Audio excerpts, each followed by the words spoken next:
এক বাটি আটা আর পেঁয়াজ দিয়ে যে এত সুন্দর খাস্তা কচুরি তৈরি করা যায় সেটা কিন্তু আমার আগেও জানা ছিল না। এত সুন্দর হয় বন্ধুরা কচুরিগুলো খেতে যে এরকম কচুরি খেলে তোমরা বাইরে থেকে কচুরি কিনে খাওয়া ভুলেই যাবে। ঘরে থাকা আটা আর পেঁয়াজ দিয়ে বানিয়ে নিতে পারো দারুণ স্বাদের এই কচুরিগুলো। দেখতে যেরকম সুন্দর, খেতেও হয় দারুণ স্বাদের। চলো তাহলে ঝটপট শুরু করে দিই আজকের রেসিপি। প্রথমে আমি এক বাটি আটা নিয়ে নিয়েছি। আটার মধ্যে দিয়ে দিলাম স্বাদ অনুযায়ী লবণ, সাথে দিয়ে দিচ্ছি একটু হলুদ গুঁড়ো, আর দিয়ে দিলাম কাশ্মীরি লাল লঙ্কার গুঁড়ো, আর সাদা তেল দিয়ে দিয়েছি ময়ামের জন্য। একটু বেশি করে সাদা তেলটা দিয়েছি। ভালো করে হাতে ঘষে ঘষে ময়াম করে নেব। আটাটা যত ভালো করে ময়াম করা হবে ততই কিন্তু কচুরিগুলো খাস্তা তৈরি হবে। তা দেখো এইভাবে আমি আটাটাকে ভালো করে ময়াম করে এবার অল্প অল্প জল দিয়ে আটার একটা সুন্দর করে ডো তৈরি করে নেব। তা ডোটা মাখার সময় আমি অল্প অল্প জল দিয়ে ডোটাকে ভালো করে মেখে নিয়েছি। আর আটার ডোয়ের কালারটাও কিন্তু খুব সুন্দর এসেছে, যেহেতু এখানে একটু হলুদ দিয়েছি আর কাশ্মীরি লাল লঙ্কার গুঁড়ো দিয়েছি, তা খুব সুন্দর কালার হয়েছে। আর পুরটা তৈরি করার জন্য আমি দুটো সেদ্ধ আলু নিয়েছি। আলুগুলো আগে থেকে সেদ্ধ করে রেখেছিলাম। এবার আমি দেখো একটু ম্যাশ করে নিচ্ছি আলুটাকে। তোমরা চাইলে গ্রেটার দিয়ে কিন্তু একটু গ্রেটও করে নিতে পারো, কিংবা হাতেও কিন্তু এটাকে চেপে ভালো করে ম্যাশ করে নিতে পারো। তাই এখানে আমি একটা মশলা তৈরি করব। একটা ছোট মিক্সিং জারের মধ্যে এক চামচের থেকেও কম, ছোট চামচের 1 চামচের কম জিরে, গোটা ধনিয়া, গোটা মৌরি, সাথে একটা কাঁচা লঙ্কা আর একটুখানি আদার টুকরো। তোমরা চাইলে ঝাল বেশি খেতে পছন্দ করলে লঙ্কাটা একটু বাড়িয়ে দিতে পারো। তাই এখানে এইভাবে আমি জল ছাড়াই মিক্সি করে নিয়েছি মশলাটাকে। তারপর কড়াই ভালো করে গরম করে দিয়ে দিয়েছি সাদা তেল। তেলটাকে খুব ভালো করে প্রথমে গরম করে নিতে হবে, যেন কাঁচা তেলে গন্ধ না হয়। তা তেলটা খুব ভালো করে গরম করে নেবার পর এখানে যে আমরা মশলাটা তৈরি করে রেখেছিলাম, জিরে, মৌরি, গোটা ধনিয়া, কাঁচা লঙ্কা, আদা, সেই মশলাটা এখানে দিয়ে দিয়েছি। মশলাটা কিন্তু একটু গোটা গোটাই থাকবে। এটার ফ্লেভারটা কিন্তু আলুর পুরের মধ্যে দারুণ লাগবে। দেখো মশলাটাকে 1 থেকে 2 সেকেন্ডের জন্য একটু নেড়ে চেড়ে নিচ্ছি। খুব বেশি কিন্তু এটাকে পুড়ে ফেললে চলবে না, তাহলে কিন্তু তেতো লাগবে খেতে। তারপরে দিয়ে দিয়েছি মিডিয়াম সাইজের দুটো পেঁয়াজ কুচি। পেঁয়াজ কুচিটাকে দিয়ে এবার মশলার সাথে ভালো করে একটু নেড়ে চেড়ে নেব। তা দেখো এখানে কিন্তু আমি মশলাটা কিন্তু খুব বেশি কিন্তু ভাজিনি, আর পেঁয়াজটাকেও কিন্তু খুব বেশি কিন্তু ভাজবো না, তাহলে কিন্তু পেঁয়াজের যে একটা ফ্লেভারটা আছে সেটা বেশি ভাজলে কিন্তু নষ্ট হয়ে যাবে কচুরির। তাই অল্প করে ভেজে নিয়েছি পেঁয়াজটাকে। এবার দিয়ে দিলাম একটা ছোট সাইজের টমেটো কুচি দিয়েও পেঁয়াজের সাথে নেড়ে চেড়ে ভালো করে কিন্তু এটাকে একটু ভেজে নিতে হবে, যাতে টমেটোটা কাঁচা গন্ধ যে আছে সেটা যাতে চলে যায়। এইভাবেই দেখো আমি 2-3 মিনিট একটুখানি ভেজে নিয়েছি। তাতে টমেটোটা একটু হালকা ভাজা হয়ে গেছে, বেশ সুন্দর একটু নরম হয়ে গেছে। এরপর আমি এখানে দিয়ে দিচ্ছি স্বাদ অনুযায়ী লবণ। যেহেতু একটু আগে লবণ দিয়ে কিন্তু একটু মশলাটা তৈরি করেছিলাম, তাই এবার বুঝে একটু লবণটা দিতে হবে। দিয়ে দিয়েছি স্বাদ অনুযায়ী একটু লবণ, আর একটু হলুদ গুঁড়ো, একটু কাশ্মীরি লাল লঙ্কার গুঁড়ো, আর সাথে দিয়ে দিলাম গরম মশলার গুঁড়ো।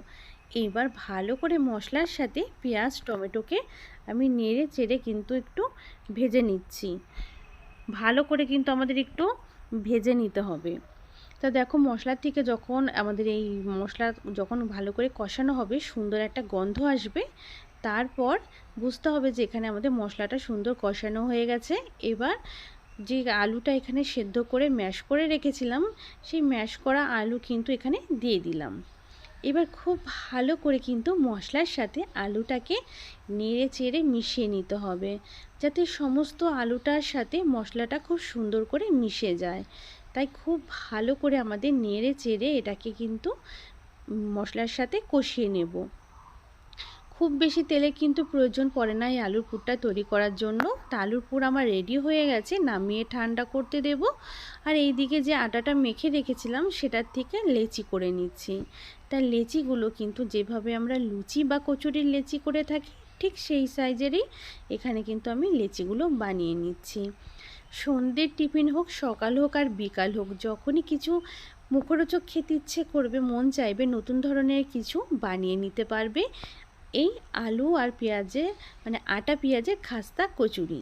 তা দেখো লেচিগুলো সব রেডি করে নিয়েছি। এবার এখান থেকে একটা লেচি আমি হাতে নিয়ে নিয়েছি। এবার কচুরি তৈরি করে নেব। তা প্রথমে দেখো এখানে কিন্তু কোনো রকম বেলাবেলির ঝামেলা নেই, হাতেই তৈরি হয়ে যাবে, খুব সহজ কিন্তু বানানো রেসিপিটা।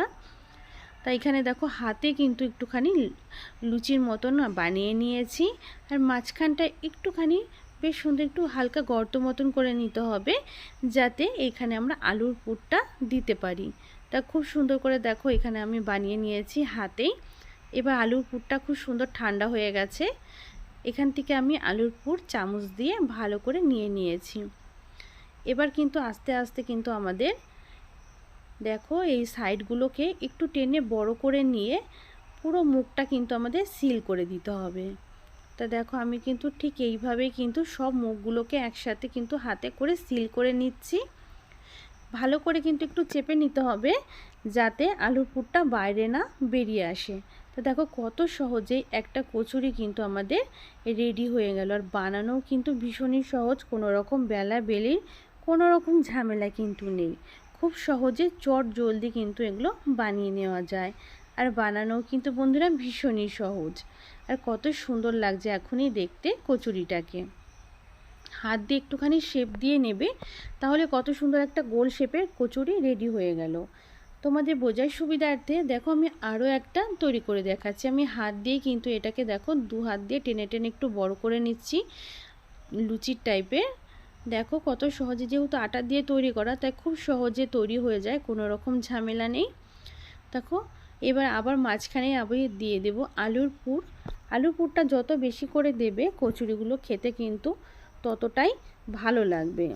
তারপর আটার যে সাইডগুলো আছে সেগুলোকে একটু টেনে একটু বড় করে নিয়ে সমস্ত মুখটাকে একসাথে বন্ধ করে নিতে হবে। তো দেখো এইভাবে কিন্তু বন্ধ করে নেবে, যাতে আলুর পুরটা বাইরে না বেরিয়ে আসে। সেইভাবেই কিন্তু আমাদের মুখটা বন্ধ করে নিতে হবে। এবার হাত দিয়ে দু হাতে তালুর মাঝখানে রেখে ভালো করে একটু চাপ দিলেই রেডি হয়ে গেল কচুরি। এইভাবে কিন্তু সবগুলো আমি আগে রেডি করে নিয়েছি। এবার ভেজে নেওয়ার পালা। কড়াইতে আগে থেকে তেলটা গরম করতে বসিয়ে রেখেছিলাম। এইবার আমি কচুরিগুলো ভেজে নেব। প্রথমে 4টে কচুরি আমি দিয়ে দিয়েছি। যদি তোমরা বড় কড়াই হয় আরও একটা বেশি করে ভাজতে পারবে। তা আমি 4টে করে ভেজে নিচ্ছি, তোমরা চাইলে 1টা 2টো 3টে করেও ভেজে নিতে পারো, যেভাবে তোমাদের সুবিধা মনে হয়। তা প্রথমে কচুরিগুলো দিয়ে কিছুক্ষণ অপেক্ষা করব, যাতে নিচের দিকটা যখন হালকা একটু হয়ে যাবে তারপর উল্টে দেব। এবার আমি একে একে দেখো কচুরিগুলোকে কিন্তু উল্টে দিচ্ছি। আবার অপেক্ষা করব নিচের দিকটা যাতে সুন্দর একটু ভাজা হয়। এইভাবে কিন্তু অনবরত এখানে আমি মিডিয়াম ফ্লেমে কচুরিগুলো ভেজে নিয়েছি, হাই ফ্লেমে ভাজিনি।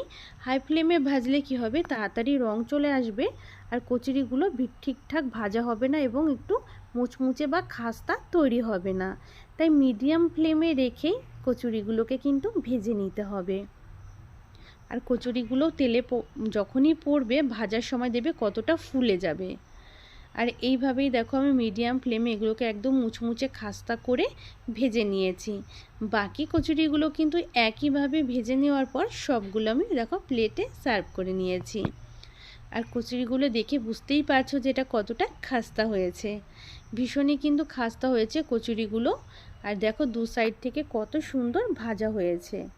সবগুলো কচুরি কিন্তু খুব সুন্দর করে ভেজে নিয়েছি আর খুব ভীষণই মুচমুচে হয়েছে ওপরটা। আর এগুলো কিন্তু গরম গরম খেতে কিন্তু দারুণ লাগে বন্ধুরা। কোনো রকম আর এক্সট্রা করে কোনো কিছুর প্রয়োজন পড়ে না। যদি মনে করো একটু টমেটো সস হলে আর কিছুর দরকারও পড়ে না, এমনি কিন্তু ভালো লাগে এগুলো খেতে। আর ভেতর থেকেও দেখো খুব সুন্দর কিন্তু কচুরিগুলো সেদ্ধ হয়ে গেছে। ভেতরের আটাটাও কিন্তু কোনো রকম আর কাঁচা থাকবে না, যেহেতু মিডিয়াম ফ্লেমে ভালো করে সময় নিয়ে একটু ভেজে নিয়েছি। খুব সুন্দর হয়েছে বন্ধুরা ভাজাগুলো, আর খেতেও দারুণ হয়েছিল।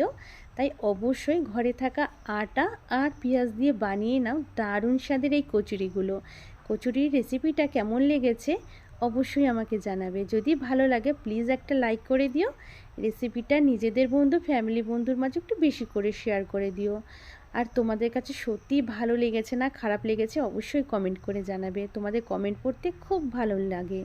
দেখা হবে নতুন রেসিপিতে।